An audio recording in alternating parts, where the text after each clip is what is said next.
Today we're going to make vegan latkes, a traditional dish eaten every Hanukkah. We're going to start off with our egg replacement, which is 1 tablespoon of ground flax and 3 tablespoons of boiling water. We're going to set that aside and that's going to go nice and thick. Next we're going to grate around 8 potatoes and 1 large onion. We're going to put all of that content into a cheesecloth or a towel and we're going to squeeze it right out. And we're going to set that aside so that all the starches sink to the bottom. In a separate bowl I'm going to add 3/4 cup of all-purpose flour and I'm going to mix that with some salt and white pepper. Now I'm going in with some optional herbs.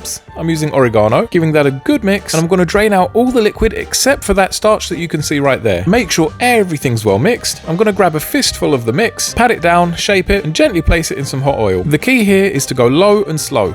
Make sure the oil's not too hot because they'll burn and they won't cook from the inside. As long as you see that the bite is stiff, you'll have the perfect latkes.